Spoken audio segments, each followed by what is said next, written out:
podcast. I'm in Max. Pursuing.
Piece of shit and went back to fucking default.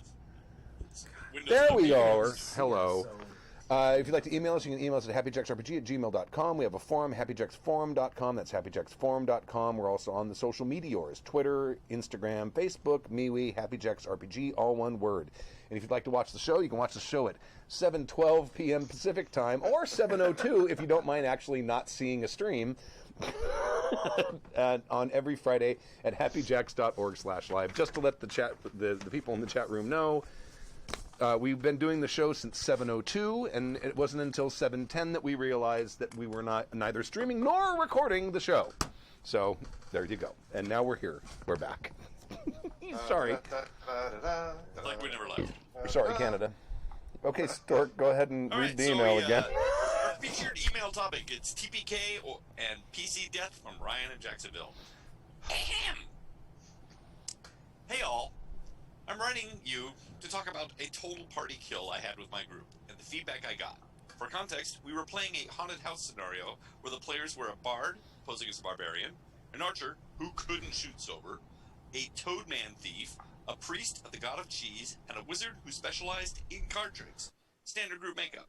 The party went into a known haunted house on the outside of town, which had a reputation for people going in and not coming out. They decided to break in and rob them blind, as you do. Stuff happens. A weird and wacky time was had by all till a series of unfortunate events.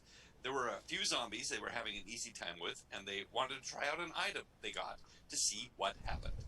They accomplished this, but in so doing, accidentally stitched the bard to a zombie, body and soul. Specifically, this occurred because they fumbled the roll, and I gave them the option of what the fumble could be, and they chose to be stitched to a zombie.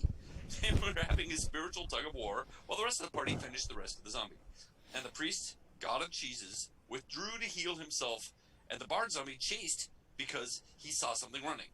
They almost killed each other, and use another magic item to mass heal themselves to give themselves more time to exorcise the zombie. And things start going sideways. The frog god statue was activated by the mass healing item, and it starts swallowing the player's whole. Oh, My. I got CNR. I don't have... Sorry. The creature only got one action around against a party of 5, and they saw it, tried to attack it, ignored the bard zombie, and were all eventually swallowed by the frog god. Yay. They tried to hack their way out of its gut before it digested them. They failed, and were welcomed into the lands of boundless cheese. No one survived. As a wrap-up, I tell the players some of the features of the house. I made them go over some of the decision points to make sure they understood what led to this result. How have you failed? That's what you need. Yeah. All in all, they loved the experience and had a blast in the game. I got the feedback was mostly positive, and they were upset that the Frog God was one hit away from dying. Sure. And something one of the players said struck out to me. He said he loved the fact that he could die in a game. It was his experience that most of the games he played in wouldn't let you die for the sake of the story. My point, the players loved the fact that they could die. I missed the memo and just let the players experience the consequences of their choices. They seem to enjoy that. I do not really have a plan to kill players, their characters, or the mood, but over the years, I've had a number of total party guests. It's odd to me in this sentence that he says, I do not plan to kill players, comma, their characters, or the mood. Killing players is not a good thing at all. Yep. Disgust. Okay, and I've never had a group that actually be upset that they had to re-roll characters and try again or play the next game on the waiting list. Maybe we do a prehistoric fantasy next. I don't know where the stigma against players dying comes from. I have never experienced this as a player or a GM where players were upset about a TPK. Generally, if you sit down to an adventure game, you shouldn't be surprised you have a chance to die a terrible death. It should be a statistical probability that it will happen eventually if you keep going into dark holes to bare knuckle fights. Ooh-ah, the dark god of surprise heart attacks. I consider it implied in the social contract with playing this genre of game. Personally, my players had a blast, and no one accused me of heresy, although friendship is magic, and magic is the true heresy, so it is a good call if they did. Players looking for a fight, they can specifically win is one thing, but why put in a fight? Why put a fight into a game that you know for a fact the players will overcome? Not everything has to be a nail-biter, but this is one of the things that the venerable Stu says he enjoys about GURPS. GURPS? Yeah. Yeah, there we go. Anyone with a gun is dangerous to a legendary super spy. Discuss and drink. Why is there a stigma against player death? I do not get this, and I have never seen it in practice. I've seen people table flip if they feel they were cheated or they were embarrassed. Horror story to follow. Cut it because it was too long. But just dying doesn't seem to be a problem to me. What makes a good death? And how can you turn a bad death into a good one? Discuss and drink. Ryan from Jacksonville. All right. Well, first of all, I have to say, he kind of has unusual players, and the fact that they definitely were really on board with it and they weren't upset with dying, because it's been my experience, a lot of people, they put a lot of time and energy into their characters, and if they die, it's like, I was really getting to like this guy. And it sounds like his players are really pretty cool with it, which is, I find unusual. Now, I don't want to say his players don't put a lot of thought into their characters, but they're a cleric of the god of cheese and a wizard who specializes in playing cards. So it sounds like a pretty laid-back, chill group to begin with. And this also looks like it was a one-shot. It doesn't look like this was an ongoing campaign. Yeah, He doesn't say. It says it was. But there's two different game styles, right? That deal with Only player two. death. You've got Only games two. out there. Only two. There's only two games. But you've got games like DCC, right? Dungeon Crawl Classic. Dungeon Take two. Crawl. Dungeon Crawl Crawl Classic. Classics. Thank you. Where you start with a stable of characters, and it's just part of the game that all of them but one are going to die in the first, however long it takes to kill off, 12 different characters, whatever. But then the more modern story type games, I guess, they're more player character death should happen as part of the story. So there should be a good story and a good reason, and it should make everybody feel like this was worth something. Like it was a sacrifice or something. Like it was a sacrifice. Or Right. something. Yeah. So Like it had meaning. it had meaning. Exactly. Yeah. When I play D&D, I don't want to die in the first session to a goblin Right. Exactly. Right. because he got lucky with a spear. Right. Yeah. Agreed. Well, Yeah. to me, there's a difference between a player knowingly sacrificing themselves for everybody else. That makes a really glorious death. Like where they're like, my leg's broken, I can't make it. I'll hold off the goblins while you guys make it. Whatever it is. That's a completely different thing than dying stupidly. Now, and then there's another thing, which is if the dice have failed you, the dice have failed you, and it's nobody's fault at that point. If they all roll ones, that it's somehow easier to accept the fact that, well, I guess I die. It's another thing if the GM starts to actively, set up situations, Kobayashi Maru's, where you can't win. Sure, and it sounds like he explained to them, here's all the horrible decisions you made that led to your death, and they went, no, that checks out. We made those stupid decisions. Right? Oh, yeah, we sure did, huh? And I'm much better, I'm much more willing to accept that as my character death than I rolled a 1, oops. Yeah. Because, that just, it doesn't feel good. Yeah, it doesn't, I don't think it feels good either. No, well, welcome to my world. But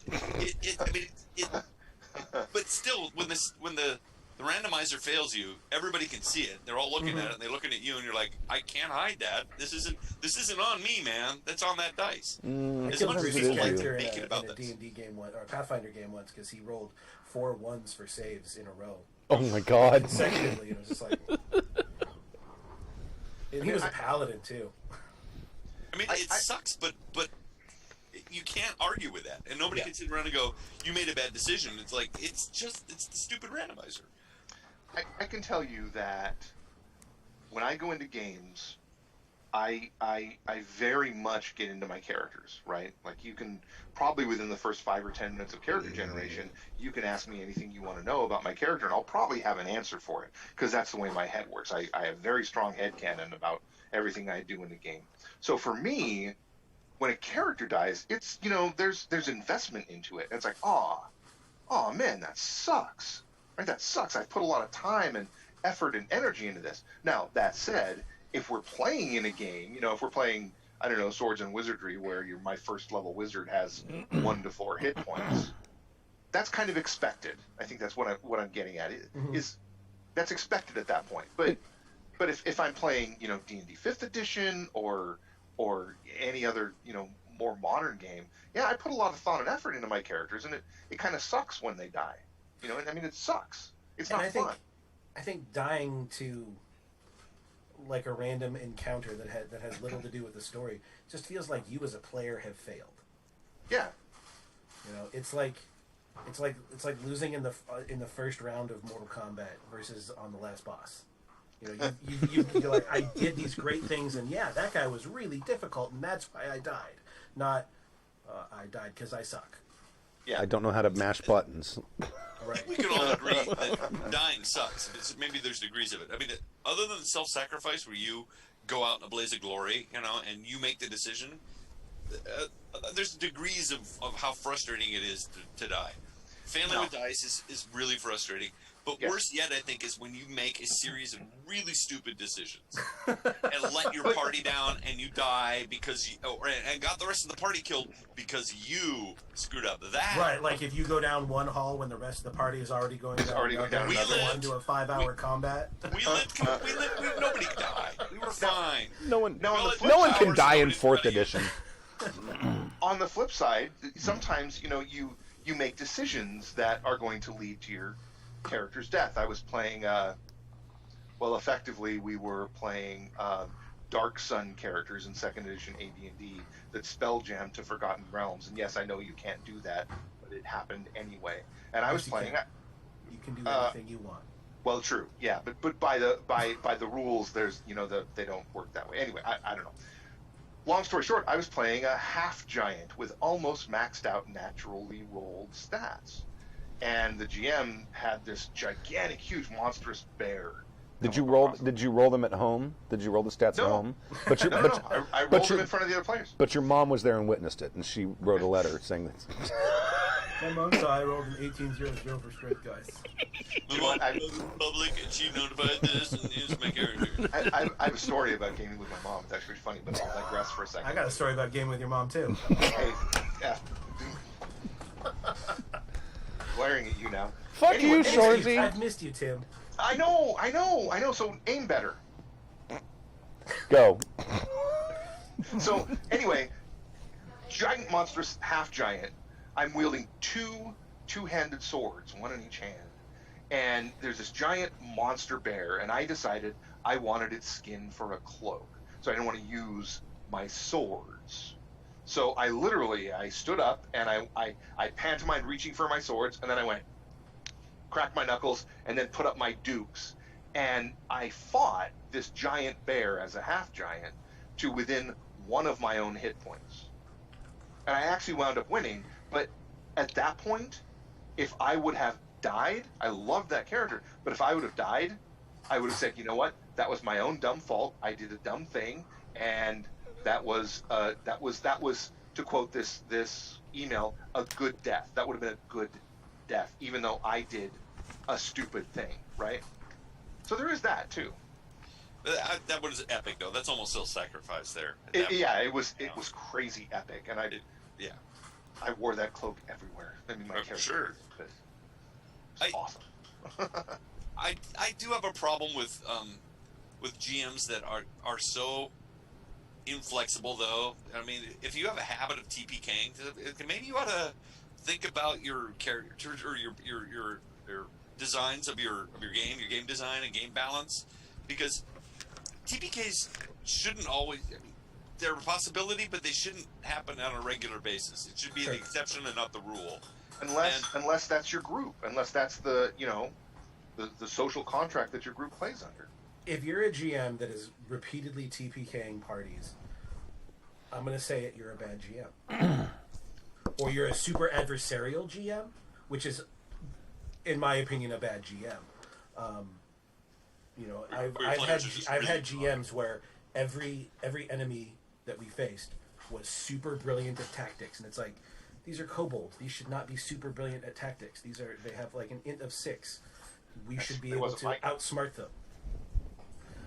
There's actually a guy who's written like a blog series and a book called "The Monsters Know What They're Doing," and he basically breaks down the monster manual for 5e and says, here's how to better play these characters, this type of monsters. You know, if it's a beast, they're after food or territory, and if they'd rather not fight than fight, and things like that. And I think being better at being a GM like that goes a long way to preventing bad deaths. Also, having your dungeon make sense too. You know, like Sure. the monsters would all visit each other when nobody's there. So you got to have monsters that, you know, they're not just stuck in a room with no food and no way to get around. So it's another pet peeve of mine, because we used to just design dungeons back in the day. It's like sure. There's a lich in one room and a kobold in another room, and that room is empty, and and it's like we just assumed the monsters all stayed in that room and they didn't do anything. I actually wanted to do a con game where, like, when the players are gone, all the monsters get together and play cards, you know, hang out. The players interrupt that card game. Right. Yeah. And they're all pissed off. Yeah, they're like, what the hell? You know, we're hanging out down here. We got a society, and these guys come in and fuck everything up. It's like a gentleman's club. Remember the module Keep on the Borderland? It came with the basic D&D set way back in the day, and it had the Caves of Chaos, which was just this like random collection of caves where 8,000 different monsters lived, and they all kind of just lived happily in harmony amongst each other, in harmony, right? In all these different little caves. I've never read Keep on the Borderlands. But I mean, Came out way before I was born. What? My first dungeon design was that way. You know, each room had a separate monster in it. It made no sense, right? Because you didn't have any kind of idea of dungeon ecosystem. Right. Exactly. Like, what's cool? What can I stick in this room to fuck That's with? exactly what it was. Yeah. And then, you know, I was conscious of the fact that they'd be mapping as they went. So I also had to design it so it was fairly easy to describe. Not a lot of angles. All right. Anything else on that? Go ahead to the next one. Yeah, Ryan. I did have one thing. Yeah. He said, "Why throw a combat if you know the players are going to win? To deplete their resources." Yeah. Yes. Or to help them level up, give them XP. Yeah, or to give them XP. Because that's why I like Milestone. Yeah. I have to do math all the time. But depleting their resources is a valid approach to that. It also, you want to let them work as a group together too, so that people know what everybody else's, you know, playing style is too. It's kind of important to have a couple of warm-up fights before you drop them in the middle of something that's really important. Which is not to say that wandering monsters should be a thing, but you should give them a couple of easy goes at it, or something that's fairly routine before you drop them into something really extraordinary. Yeah. Right. Especially with new players. Yeah. wandering damage. No monsters, just damage. So yeah, wandering damage is a thing. Wandering damage. Well, I used You to take 4 wandering points of monsters, wandering too. damage. I used to, like, when you were going overland, I would roll the wandering monsters and, come up with some encounter. Oh yeah. That's sort of fallen out of favor. I don't know if a lot of people do that anymore. They're usually like, all right, you arrive at your destination.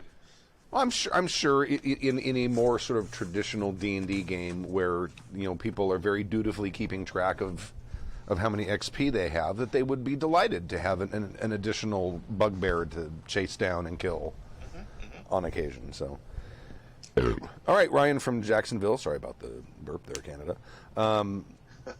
Thank you for the email. GM appreciation. Does someone want to read this, or should I read this? This is from Sure. Mogans from Denmark. I'll take this one. Go. It's been a while since I've read an email. This is fun. Read an email. Greetings again, ye jackers of happiness, from the now slightly warmer and sunnier Denmark. I just informed my group that I was going to take a 2-month break from GMing after a 1-year campaign because I was seriously in danger of suffering a complete GM burnout. Oof. I feel like the guy who time after time hosts a party where all the guests eat all the food in your house and empty your drinks cabinet. The horror. No. And when they leave and you ask them if they liked the party, they answer, yeah, it was good. Halfway out the door with their back to you. Yeah. It's like a party at Stu's house. I feel completely underappreciated by my players. Right now, the smallest pat on the back would mean a world of difference to me, but it just doesn't happen. To add to everything, I'm also struggling with long-term depression, which isn't helping either, and I couldn't bring myself to ask for a pat on the back. I'm taking the enjoyment and fun of the players very seriously because I really want my players to have a good time. So I've regularly been checking up on my players, asking that they're still enjoying the game, if they were satisfied with their characters or the direction the campaign was taking, or if there's anything I could do better or differently. The response has always been something like, everything's fine. Now I know that being a GM means that you spend most of your time prepping, planning, etc., and I am most certainly ready to do this. I don't prep too much, maybe an hour per session, which is about every other week. However, it's common, decent courtesy to acknowledge that as a player, isn't it? No. So I'm not done reading. Not really common. So my question is, can I ask for appreciation for GMing, or is it simply, you choose to be a GM, suck it up? Your thoughts? Thank you always for a great show. Mogans from Denmark. P.S. Drink, gulp, consume, imbibe, slurp, or sip. Not necessarily in that order. I don't. So, I think it's unrealistic to assume that you're going to that your time spent prepping as a GM is going to be rewarded other than at the table. Even acknowledged. I have to say it's kind of fortuitous that I did this one because I empathize with this greatly. I am crazy overcritical of my wee little GMing skills, and when I run a game, at the end I'm always like, well, did you guys have fun? What'd you like? What'd you dislike? Was there anything I could do better? And it's that same thing. It's like, no, everything was great. And what I've learned is that if they say everything was great and they come back for the next session, you're doing fine, dude. Yeah. You're doing great. If they continue showing up for your game and they keep playing, right on, dude, you're doing a great job. Because if they're not making excuses why they can't make the next game. Right? Exactly. Exactly. If they're showing up and they're not like, oh, wow, dude, no, I can't make it Thursday. I gotta wash my hair. Yeah, right? If they're not doing that, I think you're spot on. That's the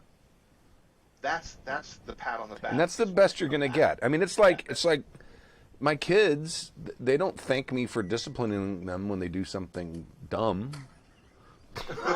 Right? I mean, I don't expect them to. I just, when they're older, they won't do that thing again. Parallel there just makes me giggle. I was going to make some comment about expecting appreciation from stoic Scandinavians, but more to the point, that's true. More to the point, I think as a player, I don't know what you've prepped and what you haven't prepped. Because Stu has constantly surprised me when we wandered off the trail, and he just pulls stuff out of his ass that's brilliant. And then later on, I'm like, well, what was this whole part? And you go, I don't know, I didn't prep it. You guys didn't go anywhere that I prepped. Sometimes. So at the end of the day, sometimes we do. But at the end of the day, I'm I'm constantly amazed at all the balls that the GM has kept in the air, but I can't compliment you on any one specific thing. I can say things like, that encounter was really cool, or that encounter was really tough, or, you know, and then maybe it's a bit meta where I go, how much of that was prepared? You know? But right. At the end of the day, you guys are all right, which is, if I'm coming back for more, that's my sign of appreciation. Yep. You know, if I'm going to take time out of my life to sit down or drive to your house and into your game. That's you know, I got other things I can be doing if this wasn't fun. Yep. I think expecting gratitude from your players in the like tangible way, like them saying we really love the game, like on a constant, regular basis, is a little unrealistic. Yes. I also don't think it's inappropriate to ask for appreciation. If you let players know, hey guys, I put a lot of effort in this, and I'm not really feeling that you guys are enjoying yourselves. Maybe because it's possible the players aren't even aware of how the GM is feeling. Yeah. Especially if he's dealing with depression and can't reach out for that. The players aren't really going to be aware. You got to tell people what you need. True. I know people that aren't dealing with depression have a hard time reaching out for appreciation. So true. But communicating that's tough. It's super tough sometimes. Yeah. But Stork, you said something a minute ago, which kind of rung a bell with me, which is, especially now, especially with guys our age, we all have plenty of other things to be doing, right? Like our schedules are chock full. So if we're taking that time to go play a game, oh fuck yeah, like the GM should know it's fucking fun. Like if we're there doing it, it's fun because we all have huge responsibilities and stuff that we have to be doing that we're not doing to go play this game, right? Especially if you're traveling to someone's house. Yeah. Absolutely. It's something definitely I've learned as I've gotten older is the value of time. Yeah. It's huge. Yeah. It is. That's one of the hard things about GMing is that it is almost a thankless job at times. I mean, you kill yourself preparing this story for these players, and they don't know how much work. It's all behind the scenes, and you don't really want to let them know because you don't want to make them feel guilty. You don't want them to know how much you're panicking. You don't want them to know how much you've made up until maybe after the fact. Yep. And there perhaps maybe a way of inciting a little appreciation is showing them after the game is over, after a couple of sessions are over, some of the prep. And so maybe some of the ideas that you went through, just, so that they can get a glimpse behind the curtain of how much work you did put into it. And they might, or probably be genuinely in awe of how much work you do. But doo-doo. Tyler. But I know that whenever I GM, there's a ton of prep and a ton of work. There's maps generated, images that are found, character sheets are made, all of that stuff that happens. And if I do it right, it's seamless and nobody knows, right? Oh, I have to tell you, I would love to see some of Stu's OneNotes from some of the games he's run. Yeah. I mean, the amount of work that must be in there, notes and all that kind of crap in there, it's got to be mind blowing. I know that if I saw that, I'd probably go, "Oh man, I should never GM again because I don't do anything that much." But I would love to see Stu's notes from the end of the first Inukai game, when we just screwed everything up and let all the balls drop. Yeah, that's the second. Or the first moat, which my one claim to fame. The second one I played in that game where we all went off to the island, and Stu's like tears up his story. Like, and then at the end when we ran off and just killed the samurai and then let all the loose threads just swing in the wind, and then afterwards, and Stu sends out the prologue, it's like, oh, you forgot to help those people, and those people. Oh, our mantis friends all froze to death waiting for our response. Stuff like that. Maybe because I work in movies and theater and stuff, and my job is basically do a ton of work, but nobody ever sees it or appreciates it. And so I get it. I just accept the fact that GMing is a lot of hard work that nobody's really going to ever see or know. However, you also work in an industry where they have entire shows about giving you awards for the things you've done. That's true. And, the GMs don't have that. And you are also paid.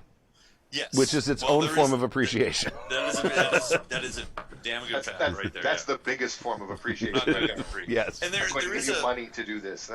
Rad. But again, there is kind of a fascination behind looking behind the scenes, seeing how the special effects for Star Wars were made. This was always fascinating to me, right? You see the ship go by, and it's like a half a second of a shot, and then you see the weeks of work it took to make that one shot. It's infinitely more fascinating to me than that 1 second shot. Yeah. But it's still really cool on both sides of that. I don't know if that means anything. I also wonder how much of all of this, the whole non-appreciation for GMs, comes from the fact that we're dudes and we're taught to not seek praise for the things we do. Yeah. Yeah. I feel like you have an opinion, Tim. I don't know if I have an opinion on that. I may have the seedling of an opinion, but I don't know if it's fully formed enough to comment. We'll water that shit, and we'll get back to it later. Or not. We don't want to hear you whining about your emotions. Was that beeping from me, or is it someone else? No, it's in Okay. the kitchen. All right. I just wanted to mention, because I haven't yet, and I usually do it at the top of the show, my second novel has been released, and it's up on Amazon. It's Kindle format right now, and the regular book will probably end up, because it's going through review right now, it'll probably be released tomorrow, I'm guessing. That was fast. I You wrote a wrote, Book book. 1 to book 2. I wrote 2. I've written 3, actually. I've released 2. Damn, I've been gone a long time. Well, this all happened in the last, I started writing the first book beginning of July, and I released it on like July 23rd. And then I started writing the second book, and then I finished writing the second book a couple weeks ago. It only took me 2 weeks to write the second book. And then I had someone proofreading it for me, and then I've finished the third book, which I now have to go back and do 2 more like writing passes through. But in the meantime, I got the changes back, the corrections back from the second book, and so I went ahead and put that up. I've also I finished just before we started, moments before we started, I finished recording the audio version of the first book, the audible version of it. So that will probably be released in the next couple weeks. I have 8,000 ideas in my head about stuff I want to do. Mm-hmm. I've never even gotten 25% of the way through one of them in the time you've written 3 books and recorded an audio book. I am ashamed. I have lost count of the number of aborted novels I had on the various laptops I've owned in the last 10 or 12 years. Wow. Well, Tim, you're used to going hundreds. outside and stuff. Stu, when they're like, everyone stay in your home, Stu is like, yes! Yes! This is my jam! I'm like, how is this day different from any other day? So while all of us are mourning the loss of our outdoor time, Stu's Right, like, our social lives. all right, we're going to write a It's book. like, this is him writing a book. No one's going to come over and bother me. The irony is that his life hasn't changed. He's still actually going to work. He just Yeah. coming and bothering him. Yeah, now no one's just giving him crap for staying home all the time. Right. They're like, wow, Stu's so responsible. So if you want, you can go to stuvenable.com/mandite02, MANDEIGHT 02, and that will take you directly to the, I thought it was mandate. Mandite. I've always pronounced it Mandite. I figured it like the German because the second vowel gets the power. So or just go to Amazon and just type in my name, Stu Venable, and you'll see both books. Like I said, the second book is not available on print on demand yet, but that'll probably happen within the next day or so.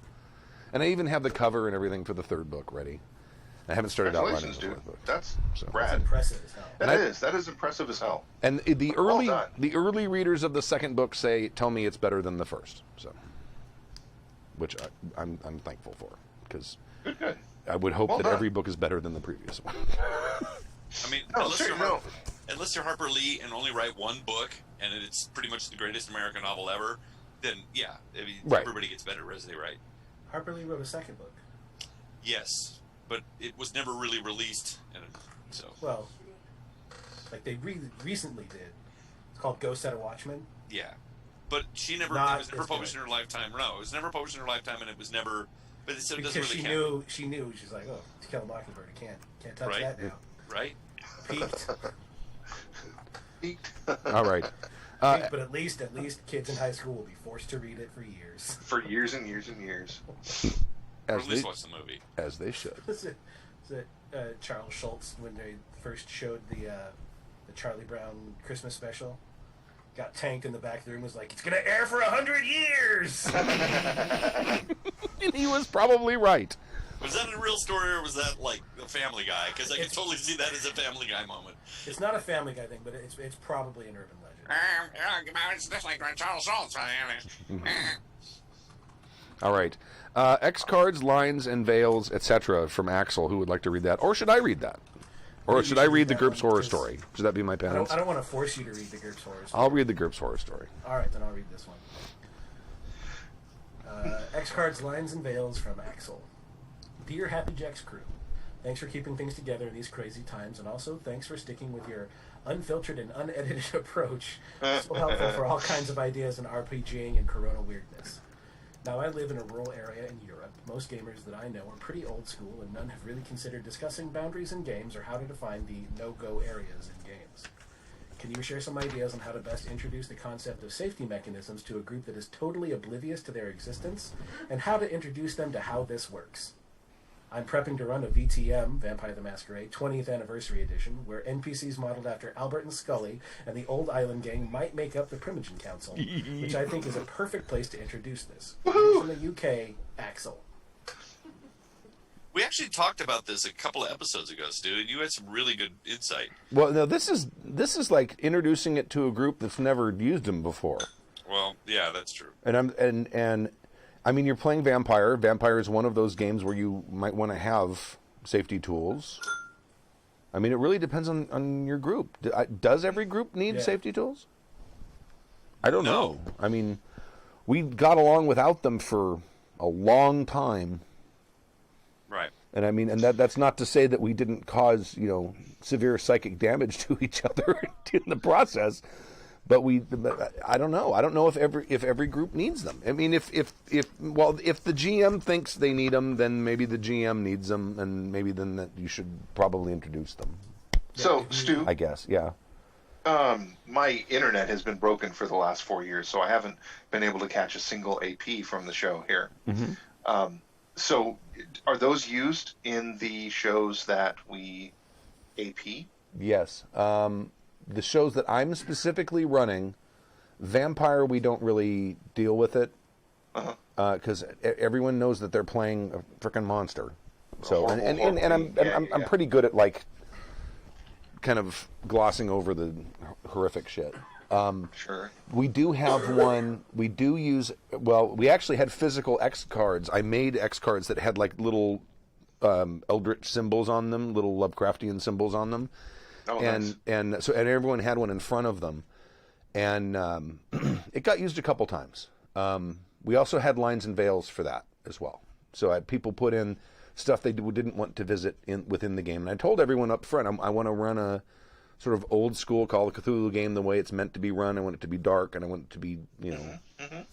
So, but and everyone put in a couple of things that they'd rather not have happen. And at one point, I forgot one of them, and because I always remember that shit. And then an X card got used, but it hasn't been used much. I'm sure all of the GMs on our channel that are running hippie games are using them because almost all of them use them. Anything that's PBTA or anything like that, I would imagine has some kind of safety tool out there. So. Yeah, we do use them. I think, the big thing about it, and the thing that I noticed when we were running Call of Cthulhu, and this actually came out, what is the name of that game? For the Queen? I think it's called For the Queen. I think that's where it was. There's an X card in that, and you use the X card not only when difficult or troubling subject matter comes up, but you use it also to enforce tone, which I thought was a brilliant way to sort of normalize the use of the card. Because one of the things that has happened in some of our APs is the cards out there, but it's almost like people like tapping the card is like losing. You know what I mean? Oh yeah. Okay. There've been a couple. You don't want to be the person who stops the momentum. Yeah. Right, Yeah, and okay. things are getting dark and intense, and it's getting awesome, and let's just keep wallowing around in the awesome darkness, and someone gets uncomfortable about it, but everyone else seems to be having fun, and there's almost like a peer pressure to not use it. Yeah. And that's yeah. toxic as fuck. And it also telegraphs your fear, right? Sure. It's something that's deeply personal to you, and now you hit the X card. Everybody's now going to know or have an Everybody inkling knows, yeah. of what your phobia or whatever your thing is, and Right. that's not comfortable at all. So the act of hitting an X card, it has to get to a point where you just can't stand it, and you don't care if everybody knows that Right. is a trigger for you. Yeah. I think think it's Go ahead. actually kind of weird that the mechanic used to make sure people feel comfortable, you've already got to be really comfortable with the people you're playing with to use it. right. That's the Right. problem. Yeah. That I think is the problem and the biggest weakness with the X card. I think that is one of the. I mean, it's more of like an emergency pull on a train. No, that's Right. a great It's like- example. Yeah. And people generally won't use that. At least I've found. Now, we did try to use it for tone in Call of Cthulhu. A few times people will get a little jokey and tap the card, and everyone's like, okay, yeah, back to being serious. And, this is the 1920s, but it's not daring do. It's, Yeah. oh, God, what are we discovering? I personally think if you're going to use safety tools in a game with people who are not used to using safety tools, what I did for the Call of Cthulhu game for the Lines and Veils is I created a document and I copied. There's a way you can send out a share link. Rather than sharing it with individual people, you just give them a link. They can use the link and they can go in and they can make changes, or they can add their lines and their veils. Lines are things that you don't want to happen in the game. You don't want to see them. They shouldn't exist. Veils are things that can happen in the game, but they happen, quote unquote, off camera. Right? Those are the two things. And if as the GM, you put up a document where people can go in and add their stuff to it anonymously, and I think this is important. Yeah. Then as the GM, you can go in and say, here's my lines and my veils, and you don't even put them in the beginning. Like, send the link out if you have anything that you don't want to discuss, explain what lines and veils are. Here's the document. Go ahead and add whatever you want. Then wait a day or two, and then you go in and put a couple things in, and no one knows it was you, and someone goes and looks at it and says, oh, I guess it's okay to put things in here. Someone else has already Giving them broke the seal. permission. Yeah. Right, giving them permission. And I think that's one of the reasons I liked using X card for tone enforcement, because there's almost a stigma with using it in certain groups. Not everyone, obviously. But in certain groups, there are people who are like, oh, yeah, we want to have a real dangerous, edgy game.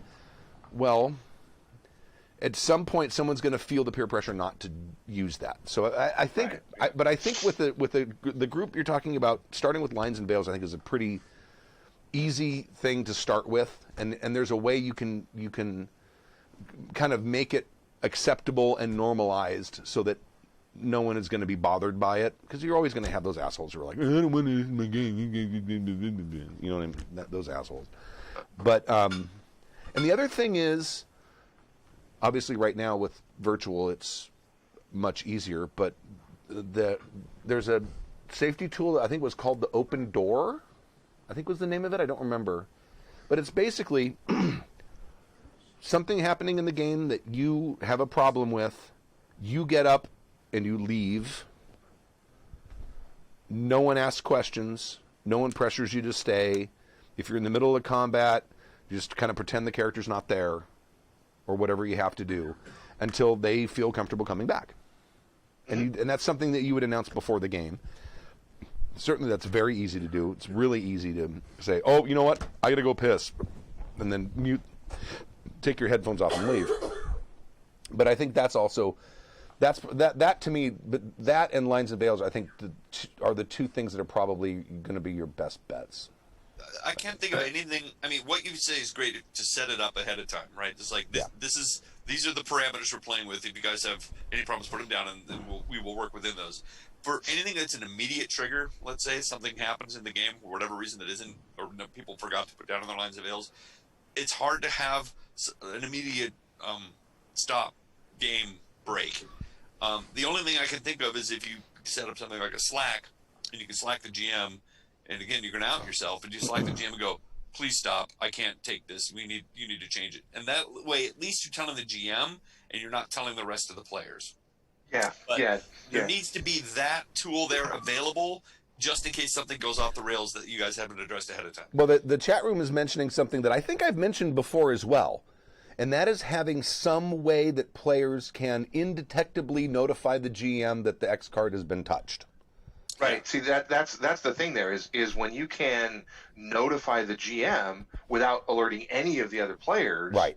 Then all of the baggage of, well, I don't want to be the person to touch the X card goes away, right? Because then it's just between you and your GM. It can also stop touching the X card. That absolutely is just going to kill the momentum, because everyone's going to stop and go, what did we have to change? Yeah. If you just message the GM, if you have a way, to let the GM know, like they're talking about foot pedals and buzzers and lights and things behind the GM screen, which would be pretty cool. But I mean, if you're playing over Zoom or Roll20 or something like that, you can send a private message to the GM and say, hey, I don't like that we're talking about, cows right now, and they can just shift it away from that. Well, the without last stopping the momentum. Right. The last few times I've run in person, we had Slack up anyway. We were doing that back in the days of the mode where you had Slack up anyway, so that if I needed to tell something to someone privately, I could just put it in the Slack real quick. So we always had that Slack up and running, and that would that way you have that kind of secret communication. Right. Also, if you're running a game at a con or something like that and you're GMing, put your cell phone number on the front of the GM screen, or just hand it to everyone and say, hey, anything happens in the game that you're uncomfortable with, just send me an X as a text. Yeah, just send me a text. And at that point, it's not even identifiable as a person, because you don't have their numbers in your contacts. Right. Yeah. But that open door thing, that sounds kind of cool. That sounds like that could be really useful, assuming we ever actually get to do face-to-face comms. Right. Yes. Yeah, but you're still outing yourself unless you really have to go pee and you get up and leave, and now you've thrown the game off. And you come back and like, what did I miss? And they're like, I don't want to poke fun at it, but it is a dramatic thing, because now all of a sudden the person is leaving and everyone sees. But you know what? You can it doesn't necessarily mean the person's leaving for that specific reason. Yeah, people do have really to just piss have to take a leak. during games. I mean, I get up to piss all the time. That's where you come up with your best ideas. It is. That's where I go for my best ideas. I mean, I have the bladder the size of a tennis ball. There is no easy way to stop a game mid-game without outing yourself, or I mean, it can be done, I guess. But yeah, it can be done. I guess the other question here is, how do you sell this to people that have never done it before, or thought they needed it before? So, I mean, I think you're right, Stu, setting up this document ahead of time and having a little blurb like, I'm setting up this document, email everybody. It's anonymous. We're going to set up, I'm going to you guys put in your lives avails, all this, and this will be the parameters we play with. If you guys don't have a problem with anything, don't put anything in. If you do have a problem, put it in. If it's anonymous, I won't know who did it. Anybody else who's looking at it won't know who did it. So feel free to express yourself. And that way, it gives them the luxury and the ability to set up a safer zone for them without outing themselves. And you can explain to them, like, I don't know you that well. I want to make sure you're comfortable, so I want to give you this opportunity to do this. How do you, because back in the day, granted we're a bunch of callous 14-year-old boys, we did horrible things. And I don't know if we're scarred, but we just certainly weren't very woke. No, you were edgy for the sake of being edgy. Yeah, exactly. Our 14-year-old boys all edgelords anyway, really? Pretty I much, played in a vampire LARP at 15, so yeah. Terrible decisions. So. Stu just left. We need to change. Right. Right, he's uncomfortable with us talking about it. He's uncomfortable with us talking, so he went to go pee. And maybe it also had to do with our style of play. We really weren't that invested. We didn't have a lot of character things. It was all just sort of killing things and getting treasure, and as a 14-year-old, you just don't have the concept that maybe torturing a kobold to find out information is a bad thing. As you get older, you're like, torturing a kobold. Well, you don't complete developing sympathy and empathy until your 20s. 25, so yeah, if you're in your teens, you're gonna say some. They're awful. Dude, if I look back at some of the stupid crap I said when I was a teenager, I'm just glad Twitter didn't exist then. Right? Right? You know? Oh, I look back at stuff I said yesterday in horror. Really? All right. Thank you, Axel, for the provocative email. And now, to sum up, anonymous lines and veils. yeah, Especially if it's a bunch of dudes who are bad about talking about their feelings. right. And then go put stuff in, but not at first, because then they'll know it was you, but do it later. Because then it's, GURPS related horror story from Ryan again. Hey, all. I'm writing to you to tell you about this horror story involving GURPS. No! In this case, sorry, Stu. The game was a con game, and the con rules were you had to let anyone who wanted to play if they signed up first. Con GURP games are the worst. The lingering dread you feel as I bring up this rule is a sign of things to come. Feel it for a second. You have to let anyone who wants to play. Because that's so unfair. The game was a modern game described as X-Files meets Star Wars. How is that fucking modern? I'm already out. I am too. I'm in. Which sounded good. Okay, who wrote this? It's Ryan. It's Ryan. Ryan from Ryan's Jacksonville. in the 50 All right. How could that sound good? That sounds awesome, dude. Which, you know what, if the dude who ran a game with the cleric of cheese and the card trick playing wizard is like, this is a horror story, I want to hear this horror story. That's true. And depending on how long ago it was, X-Files was modern at one point. Oh, that's true. Yeah. But Star Wars is a long, long time ago. I signed up In a galaxy far away. I signed up for it when I was browsing games to play, and I got there a bit early in the morning to see what the day had in store. The guy that was running it warned me that I had to make my character and wrote down the criteria on a piece of hotel stationery. Red flag the second, as GURPS kind of takes a while to build characters. Yes, it does. I kind of get the fact that he wants you to show up with a character ahead of time, because you could literally spend 4 hours making characters. Yeah. I mean, I could see making the character for them except for their disads and letting people pick their disads. Because that's kind of what makes your character. Yeah. There's a hotel. I had a character, and I had it in another game that was within spec, so I didn't sweat it and said I would be there. He responded by telling me that my slot would be taken if I was even a minute late. Red tag the third. I've done that because I've had 2 or 3 people waiting to get in games, and like someone's late, and says, I'll wait a couple minutes, but I won't wait longer than that. Yeah, it's not fair to the waiting list people. It's like, No. if you don't bother to show up on time or early, these other people want to play, so I'll let them Especially in. if those waiting list people do show up on time. Exactly, yeah. Exactly. I was on the fence, misspelled, about it at this point, but he seemed to see. Can you tell that I've been reading an audiobook? Because my reading has become slightly more fluent than it used to be. And the fact that you've been correcting yourself as you read because of all your mistakes.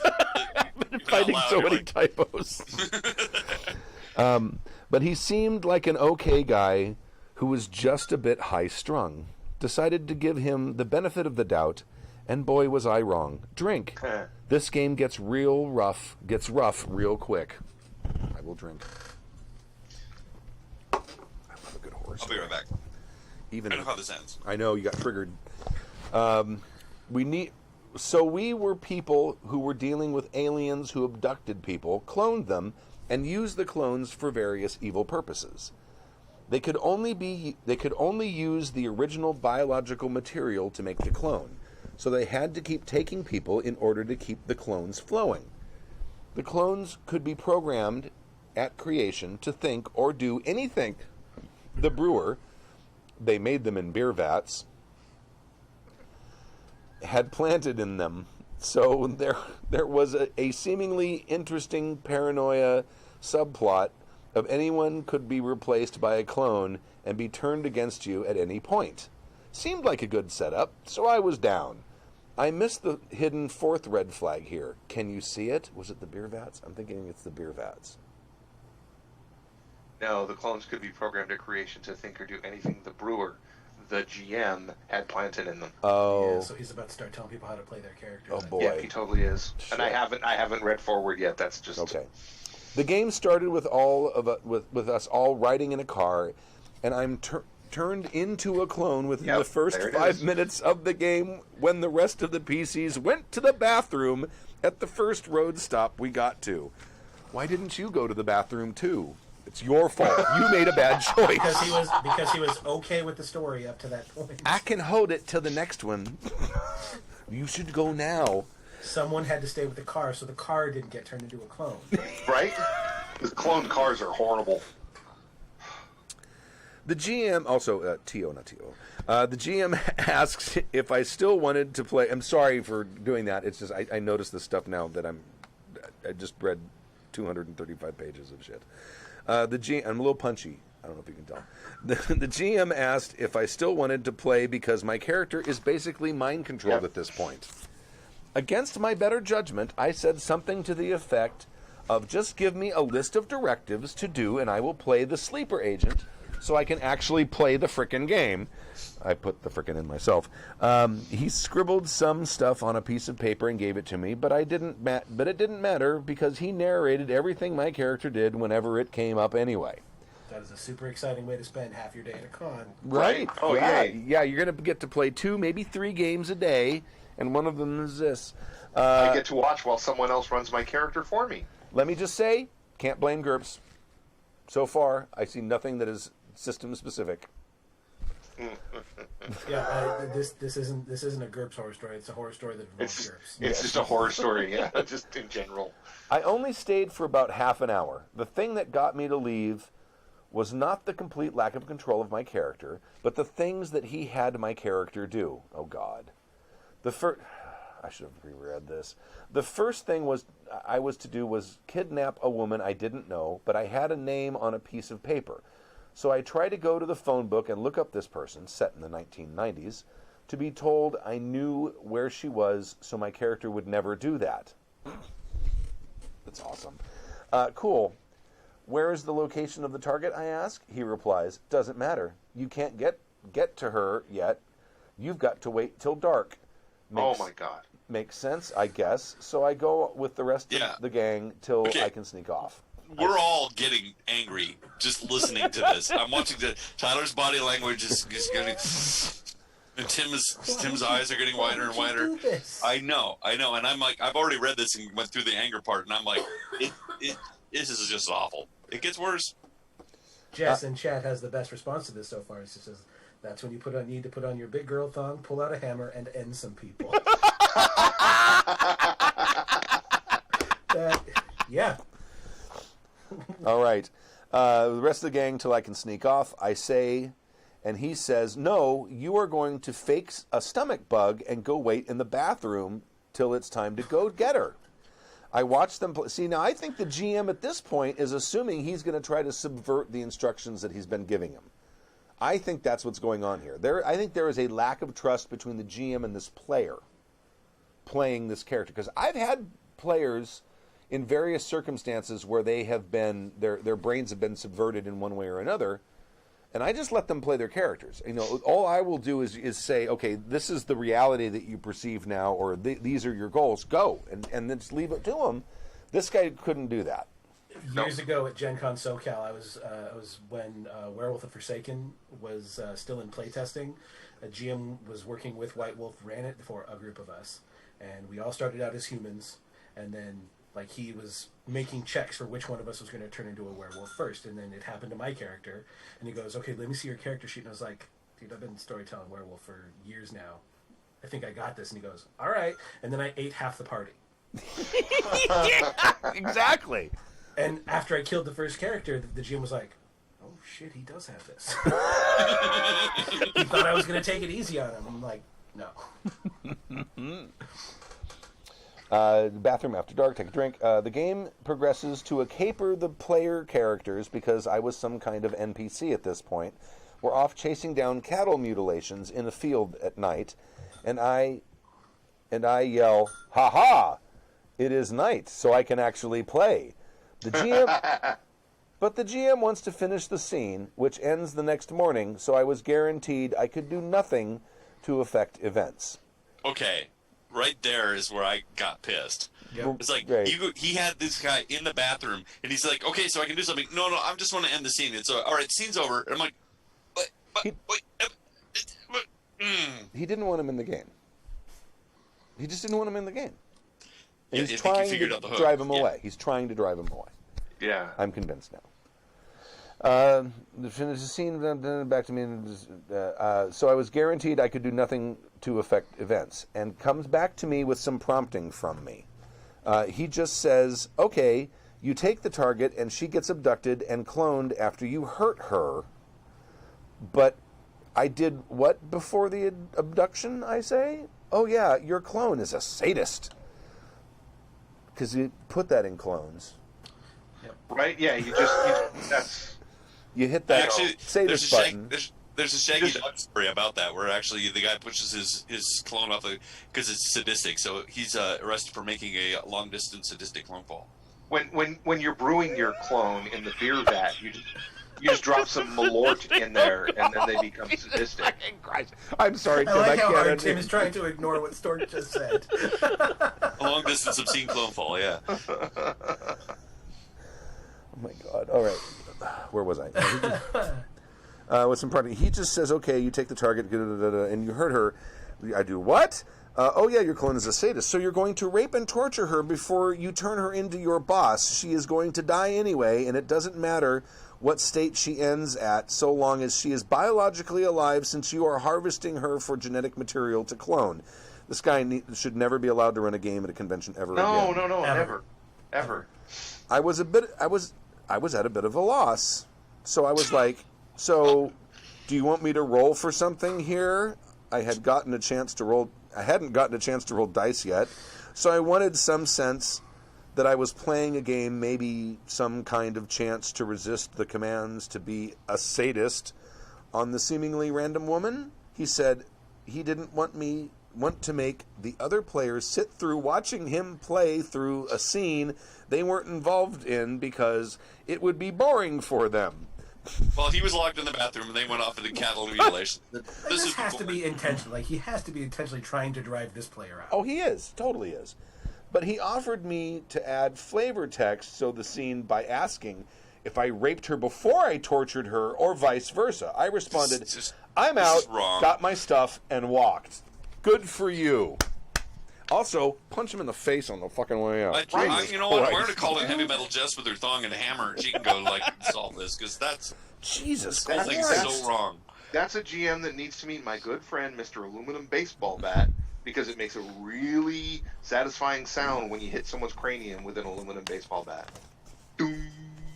I'm going to have a talk with Mook, who is the West Coast guru of GURPS, and Steve Jackson, and we're going to have you banned from ever running this game again.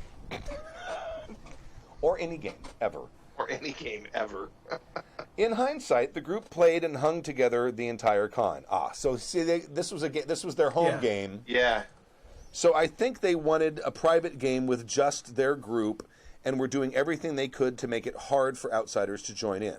I don't know if they include an incidental rape in their storylines on a regular basis, but that was my breaking point. I think if you're going to throw it at a stranger, you're definitely also throwing it at your regular players and sure, giving it any kind of that's just gravitas. This is the kind of thing you should take to the con.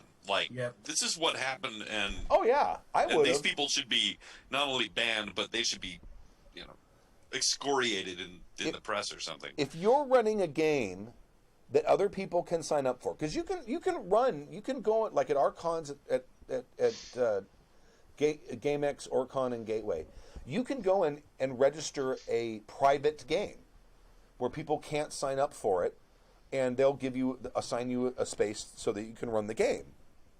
You can do that. You did say at the beginning of the email that that's not the rule of this con. Anybody can play. Well, if you're at that, you shouldn't have those expectations. And why the fuck are you spending money and buying a hotel to go play with the very same people you play with at home? Because running that game at that con probably got him a discounted room, a free badge. True. Yeah, running a game at a con usually gets you something. That's true. They rent a public game and then drive people out of it. That's true. Because these people are assholes, and I'm going to assume the absolute worst about them. Right. Me too. They just wanted to try to fleece the con. Right. Yep. I could stand the railroading.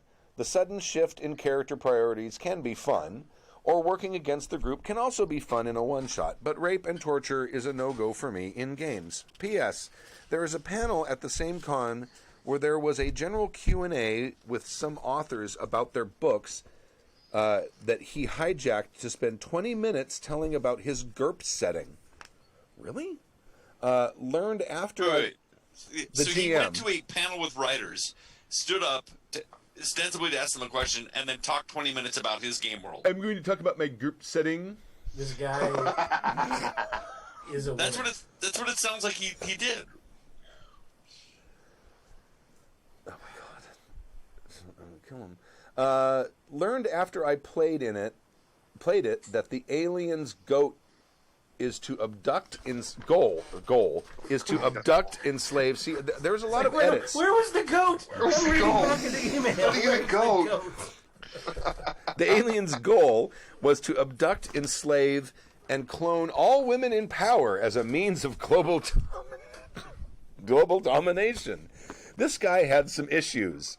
I have avoided him since. Good for you. Yeah, You man. should let other people know about him too, so they don't fall into the same trap. Because this guy's a creep. I'm gonna go out on a limb here and wager this dude probably never seen a real boob.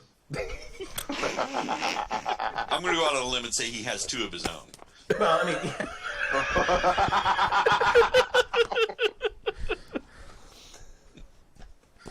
PPS. This happened at a smaller con that doesn't have gaming as a primary draw. His name, as well as the name of the con, were not included because this is the only person that runs GURPS at this con, and he does nothing to distinguish it as his own personal setting, so anyone who has not heard of GURPS before this kind of thinks that the setting and game are one. Ryan from Jacksonville. Well, this guy... I don't know. I would name and shame that dude so I would fast. too. I would as well. Yeah. If he's Don't still need out there, people like that in the hobby. do that and let the con people know, because they don't know this is going on and they need to put a stop to it. That's just toxic. A lot of cons are now coming up with, sort of safety rules on behavior and what's acceptable and what's not, and I think they should. And this is the sort of thing, and this is the sort of in-game material that should be prohibited. You don't need that kind of Or shit. at least require a disclaimer. This goes Sure. way past just bad taste. You know what? This is awful. You know what though, Tyler? I don't think that at a public con like that, even a disclaimer should get away with this stuff, right? I think even if you say, hey, you know what? I'm running a GURPS game. There may be rape and torture. I kind of feel like that's not okay, even think if you have that disclaimer. You should have the con should have pre-written disclaimers, and you have to check box which ones would apply. One of them would be, this game may contain scenes of rape because the GM is a pre-adolescent and doesn't understand anything. And if you have to check that box, and you're willing to check that box, then yeah, you can run that game. I think in con game signups, there should be a line that says, "Does your game contain, these uncomfortable topics, rape, torture, things like that?" Right. And if it does, it automatically rejects your game and cancels your registration. Fair. Yeah. I like that. That's fair. There you go. That's very fair. There it is. Also, cops get sent to your house. Right, and then also it gets your IP address and blocks it, so you can never go back to the site again. Right. Yep. You We're just being PNG. glib because this is really uncomfortable. I mean, this could have happened to any one of us. I mean, sure. You just easily could have gone to a con. You don't know. It's a GURPS Yeah. game. I've never played GURPS. Let's sit down and try. And then you get stuck in this. Now, I'm old enough and I just don't care enough that I would have marched right up to the head of the con and said, "Come with me, please." And Come sat here, down Aldrich. I want to talk to you. You want to listen in on this game for a little bit? This officer, this game right here. Right. I have no qualms. Yep. That's because this is. No, that's just. It's just not. Now, I And he think says he's the only guy that runs GURPS, and I would say no GURPS is better than that GURPS. Yeah, I Yeah, agree. amen. I agree. It hurts my soul, but I agree. He does bring up a good point, which is, I mean, to the uninitiated, and they've had a bad time with a game in a game system.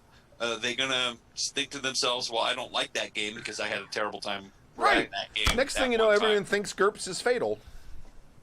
Right. All right. I'm going to go ahead and... No, I'm just kidding. I'm going to go ahead and play us out. Yay!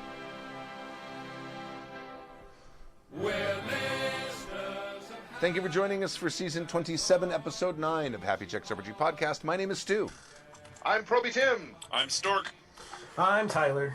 And we'll see you next week, 7 p.m. Pacific Time, happyjacks.org/live. And until then, stay safe and keep gaming and stuff. Bye.